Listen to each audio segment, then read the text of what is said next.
Welcome everyone, Adam the Woo here. It's my second channel, daily vlog channel. It's the Daily Woo.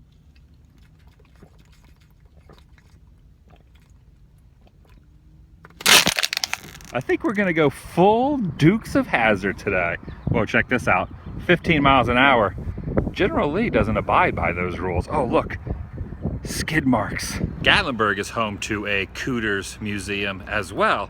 And I've been to that one a few times, but I have never documented the one in Nashville. This is gonna be fun. One thing about those crazy kids, they never meant no harm, yet they were always in trouble with the law since the day they was born. Were they really in trouble since the day they were born, even as infants? This museum is free admission. This kid's room is completely decked out. He's a fan. Boss Hog and Roscoe welcoming us in, and this is only $8.99. That's a pretty good deal for that thing. Oh, wait a second, I was incorrect. It's these posters that are $8.99. This stand-up is not for sale. A few people have drawn their renditions, their artwork here all along the wall. Some Daisy Duke-esque shorts right up here.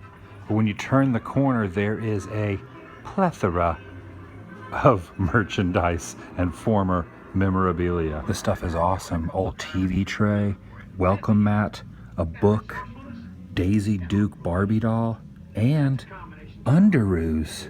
Seeing a lot of this stuff brings back a lot of memories. I loved that TV show.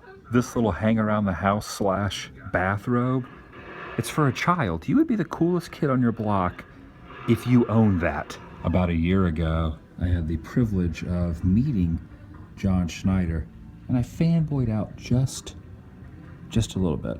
It was pretty exciting. It's good to see that they made the front cover of the Inquirer along with garlic, the miracle medicine. This garage is actually a little tent that goes in a child's bedroom. Man, I wish I had one of these when I was younger. There was a point when you were able to purchase and own the dashboard. Check that out.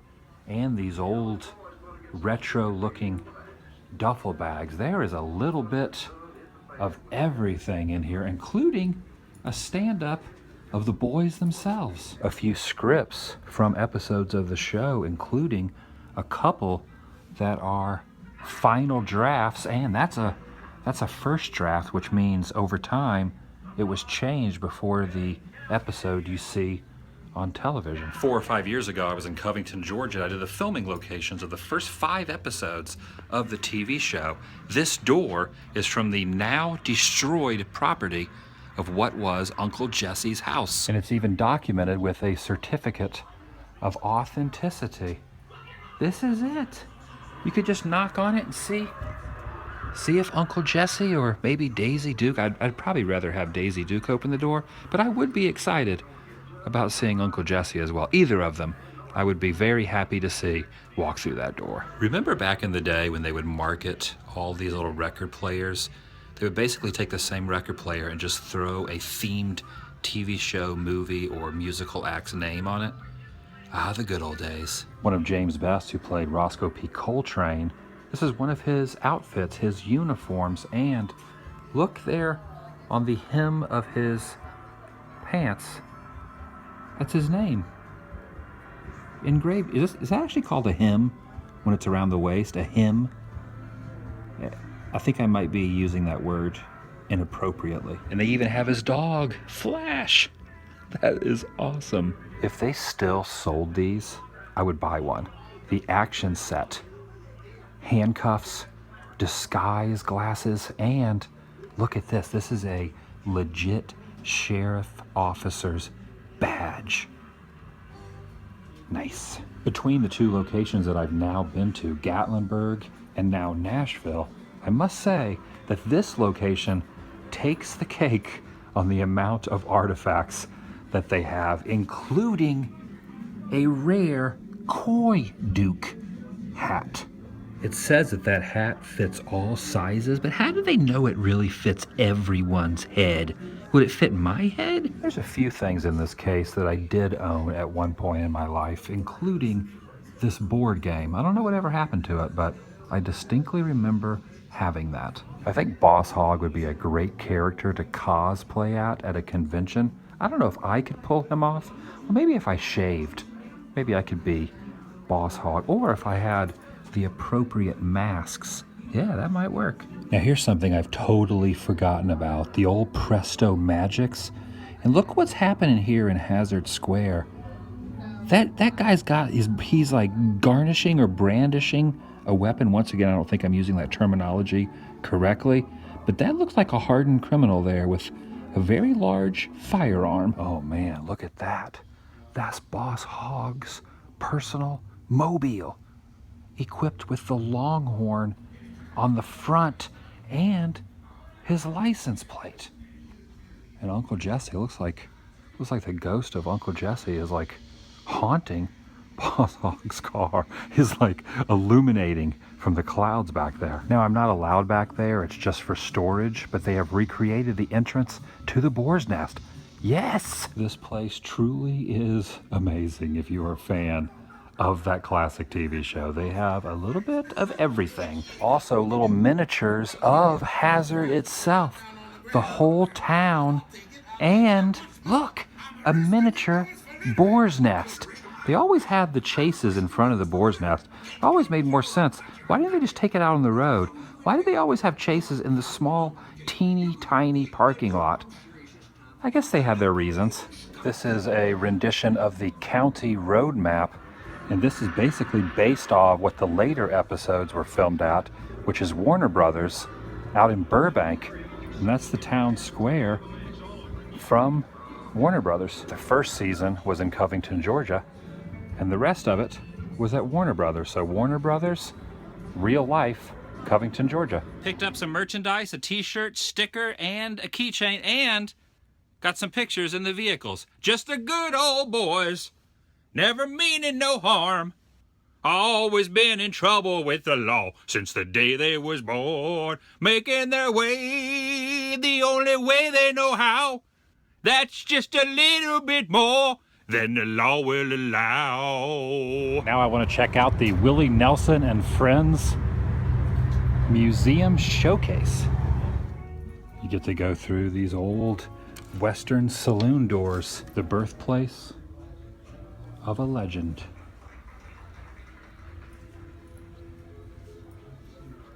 And it's not just Willie that is prominently displayed here, but other country stars like Lefty Frizzle, that's his guitar and his outfit. Waylon Jennings, that's his sunglasses there and one of his guitars. This pool table was made especially for Willie by the Brunswick Billiard Company.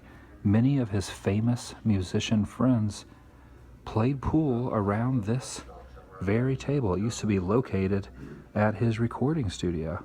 There used to be a place called Tootsie's Orchid Lounge where a lot of famous musicians used to hang out, and they have one of the booths from the lounge itself with some of the signatures of the famous people who once frequented that establishment. And that was the smock she would wear nearly every day, and when it was closing time, she would take that whistle and blow it to let everyone know it was time to leave. An article of clothing from Patsy Cline and some jewelry that she used to wear, regarded as one of the greatest female singers in country music. Some of the outfits are pretty amazing that the artist used to wear. This furniture, which used to also be in his recording studio, was personally customized for Willie, including the domino table there.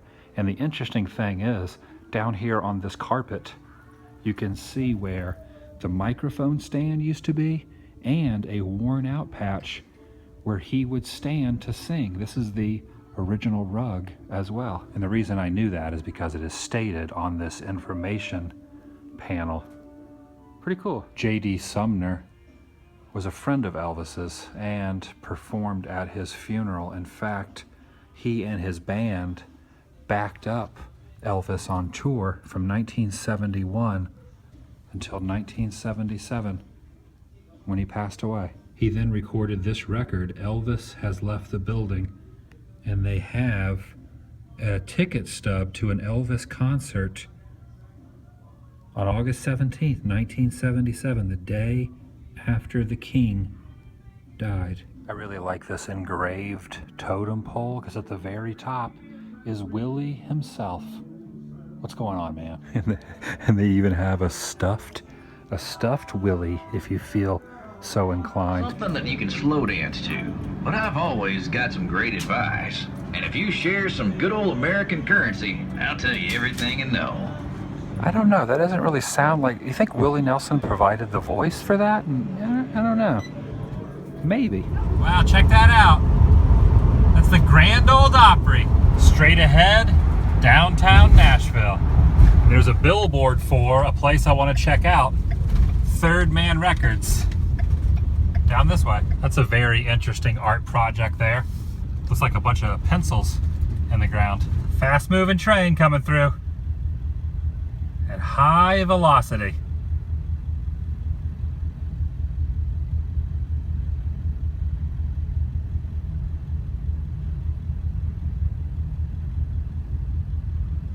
And I couldn't find any place else to park, so this is as good a place as any, I suppose. Sometimes in heavily populated downtown areas, finding a spot for the RV is tough, but I think that'll work.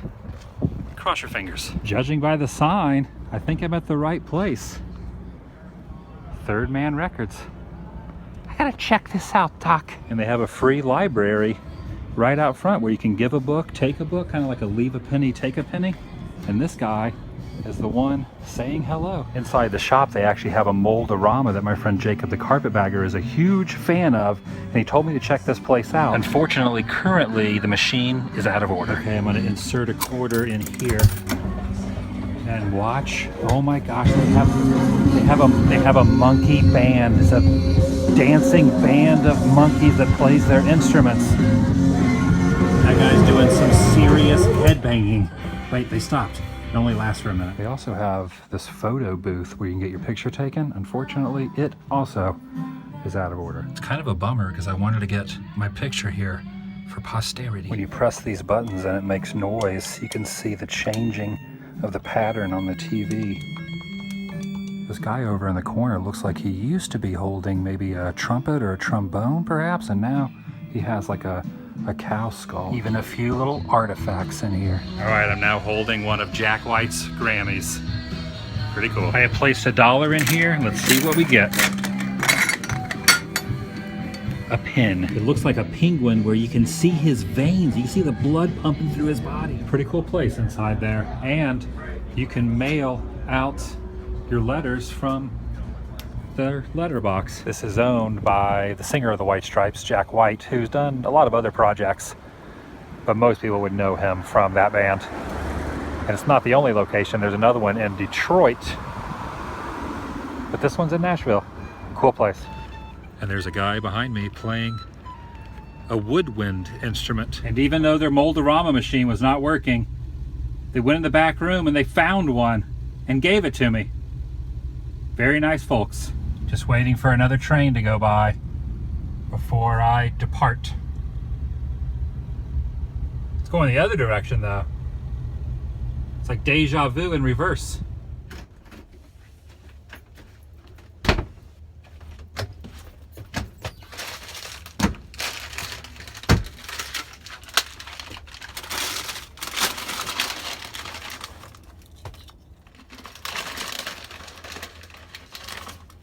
Once again, the weather is coming into play on which direction I should go. I'm giving it some heavy contemplating.